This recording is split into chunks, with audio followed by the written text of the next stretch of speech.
मैं अनंत साहब सबका जीएस सेशन पे स्वागत करता हूँ। चलिए आज हम लोग नया topic 5 finger and palm policy of China के बारे में पढ़ते हैं। यानी चाइना की कौन सी नीति है, इसको हम लोग बढ़िया से देखते हैं।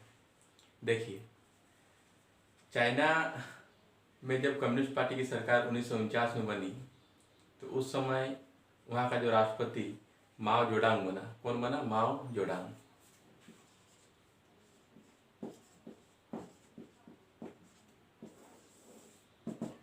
तो ये मांग जोडांग द्वारा दिया गया क्या है नीति है। अच्छा, यानी मांग जोडांग ने 5 फिंगर और पाम पॉलिसी दी है। चलिए इसको समझते हैं कि पॉलिसी है क्या। अब देखिए, माओ जोडांग का मानना था कि चाइना का जो तिब्बत है तो चाइना का हथेली है। तिब्बत क्या है ना, चाइना का हथेली है। और साथ में हम लोग मैप की सहायता से देखते हैं, ये तिब्बत है आपका, ये चाइना है। चाइना का ये पोर्शन तिब्बत कहलाता है, जिसको कि चाइना ने 1951 में क्या कर लिया था ना, हड़प लिया था। समझाएंगे कैसे हड़पा था। पहले तो समझते हैं कि ये तिब्बत है, इसको चाइना अपना हथेली मानता है। और ये जो हम लोग का जम्मू कश्मीर में ये जो लद्दाख वाला इलाका है, जो कि अभी एक अलग यूनियन टेरिटरीज बन गया है, ये लद्दाख को यानी पहला उसका अंगुली मानता है। दूसरा अगर आप देखते हैं तो ये जो नेपाल है, ये नेपाल को भी अपना अंग मानता है। कौन? चाइना। पहला लद्दाख यानी भारत का लद्दाख हिस्सा, फिर नेपाल, फिर ये जो सिक्किम है, जो सिक्किम राज्य भारत का, उसको भी चाइना अपना अंग मानता है। फिर तीसरा चौथा हो गया भूटान और पांचवा हो गया अरुणाचल प्रदेश। यानी तिब्बत को हथेली मानता है। ये जो 5 क्षेत्र जो आपको बताया है, यानी जम्मू कश्मीर का लद्दाख वाला हिस्सा, नेपाल, सिक्किम, भूटान और अरुणाचल प्रदेश, इन सबको उसका अंगुली मानता है। अब देखिए, हम लोग बढ़िया से समझते हैं कि चाइना का ये पॉलिसी है क्या। यानी चाइना चाहता है कि जैसे 1951 में तिब्बत को चाइना में मिला लिया और 1959 में पूरी तरह से उसको चाइना में क्या कर लिया गया ना, मिला लिया गया। अब देखिए, उसका आगे जो मंसूबा है वो क्या है कि ये जो भारत का लद्दाख इलाका है, इसको भी चाइना में मिलाने का उसका मंसूबा है। फिर नेपाल को पूरी तरह से मिलाने का है, फिर सिक्किम को, फिर भूटान को, फिर अरुणाचल प्रदेश को। आप लोग बार बार देखते होंगे कि लद्दाख वाला जो अभी गलवान वैली वाला जो इशू था, तो अक्सर लद्दाख में कुछ ना कुछ करते रहता है। क्यों? वो लद्दाख को हड़पना चाहता है, इसलिए। आप देखिए, तिब्बत वाला को कैसे मिलाया था। तिब्बत को जब चाइना 1951 में अपना हिस्सा बनाया था, तब क्या किया था ना कि तिब्बत में अपना आर्मी को सारा भेज दिया था। और तिब्बत का जो लोकल जनता था नहीं, उसको क्या किया था ना, तितर बितर कर दिया था। मान के चलिए कि एक घर में 5 आदमी है, तो पांचों आदमी को चाइना के अलग अलग हिस्सों में भेज दिया गया था। या तो चाइना के पूर्वी हिस्सा में भेज दिया गया, फिर किसी को चाइना के उत्तरी हिस्सा में भेज दिया गया जो कि मंगोलिया प्रांत से सटा हुआ है। यानी हर एक आदमी को क्या किया ना, एक फैमिली का हर एक आदमी को अलग अलग पार्ट में भेज दिया। अब देखिए, वो जबरदस्ती क्या किया था ना, अपना जो सैनिक था, जो कि चाइना के पास सैनिक का कमी है नहीं है, तो सारा सैनिक मिलके हर एक तिब्बत जो है अधिकतर पहाड़ी इलाका है, तो वहाँ का जो जनसंख्या है बहुत कम है। तो वहाँ के जो भी जनता है उसको इधर उधर तितर बितर करने में उसका ज़्यादा दिक्कत नहीं हुआ था। तो मान के चलिए, कोई भी जब जनता को एक जगह सब मिलेगा नहीं तो वो आंदोलन नहीं कर पाएगा। इस कारण तिब्बत को आसानी से क्या कर लिया था, हड़प लिया था। अब देखिए, बात आता है कि सिक्किम को हड़पने का, यानी सिक्किम को भी वो हड़पना चाहता था। तो सिक्किम क्या किया ना, भारत से मदद मांगा। और भारत मदद तो बोला करेंगे तुमको कि ठीक है, अगर चाइना तुमको हड़पेगा तो हम एक ही शर्त पे तुमको मदद करेंगे, अगर तुम भारत में मिल जाएगा तो सिक्किम सोचा कि चाइना के पास जाने से बढ़िया है कि हम भारत के पास चले आए, क्योंकि भारत क्या है, हम लोग का ना लोकतांत्रिक देश है, यहाँ सबको बोलने का आज़ादी है। लेकिन चाइना में जाइएगा तो आपको किसी को बोलने का आज़ादी नहीं है, ना तो मीडिया को बोलने का आज़ादी है, तो आम जनता को कहाँ से होगा। अब देखिए, तो सिक्किम को भी वो अपना हड़पना चाहता था। इसके लिए क्या किया था ना, सिक्किम में भी अपना आर्मी भेजा था। तब भारत इधर से आर्मी भेज के क्या किया था ना, जो चाइनीज आर्मी को भगाया था। और सिक्किम को जो हम लोग का संविधान संशोधन 36वां संविधान संशोधन था, इसको बढ़िया समझते हैं। 36वां संविधान संशोधन, कितना? 36वां संविधान संशोधन 1975 द्वारा भारत का अंग बना लिया गया। तो सिक्किम हम लोग का अंग बना था 1975 में। इससे पहले सिक्किम में स्वतंत्र राज्य था। अब देखिए, हम लोग समझते हैं कि अरुणाचल प्रदेश, ये अरुणाचल प्रदेश वाला जो हिस्सा है, ये पूरा हिस्सा अरुणाचल प्रदेश को भी क्या करता है ना, चीन अपना मानता है कि पूरा अरुणाचल प्रदेश चीन का भाग है। क्यों मानता है? इसका कारण ये है कि चूंकि तिब्बत में बौद्ध धर्म का क्या था ना, आदमी ज़्यादा रहते थे, बौद्ध धर्म मानने वाले आदमी ज़्यादा रहते थे। और हम लोग का अरुणाचल प्रदेश का जो तवांग घाटी है, अरुणाचल प्रदेश जाइएगा तो यहाँ पे आपको तवांग घाटी मिलेगा। तवांग घाटी में भी बौद्ध धर्म मानने वाले लोग ज़्यादा है।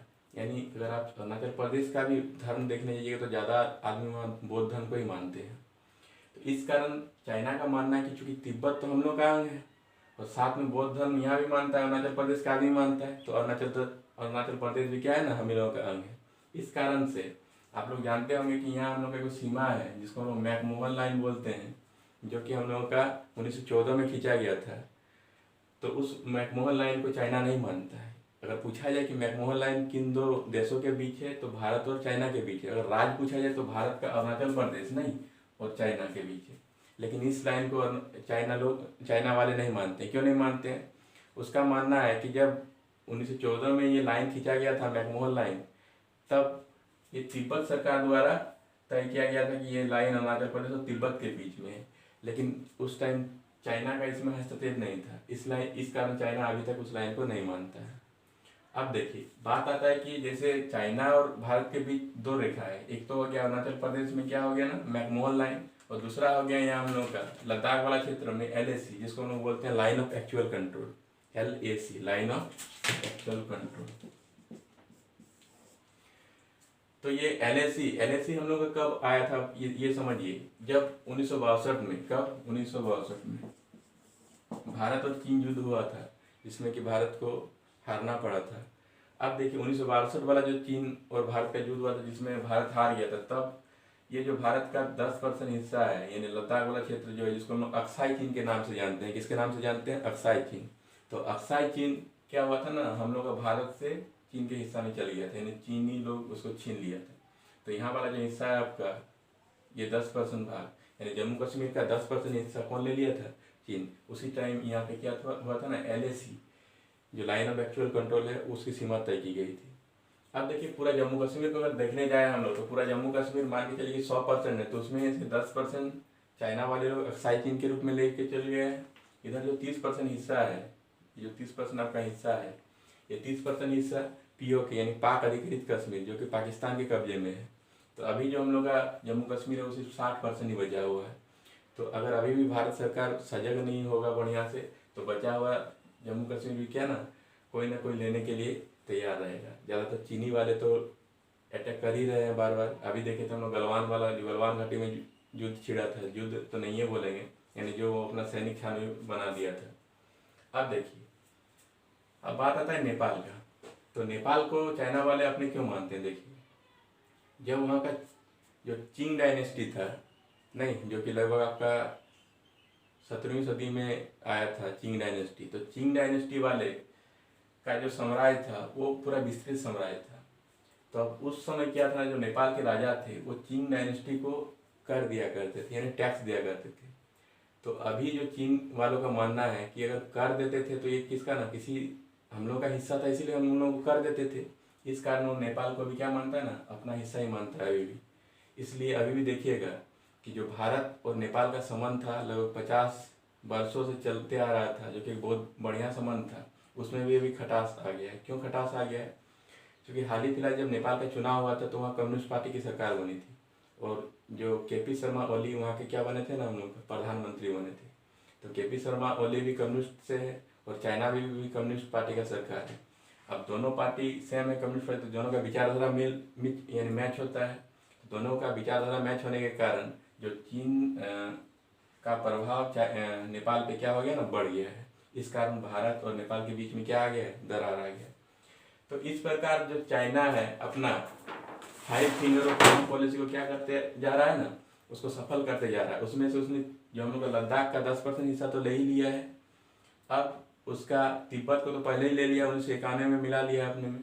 अब उसका जो आगे का लक्ष्य है कि नेपाल को भी अपने हिस्से में मिलाना, फिर भूटान को भी मिलाना, सिक्किम को भी मिलाना, और जो अरुणाचल प्रदेश है अरुणाचल प्रदेश को भी मिलाना। लेकिन हम लोग का भारत सरकार और भारत की जनता इतना ज़्यादा सजग है कि अरुणाचल प्रदेश, सिक्किम और जो अभी बाकी बचा लद्दाख का हिस्सा है, उसको आगे वो नहीं मिला पा रहा है।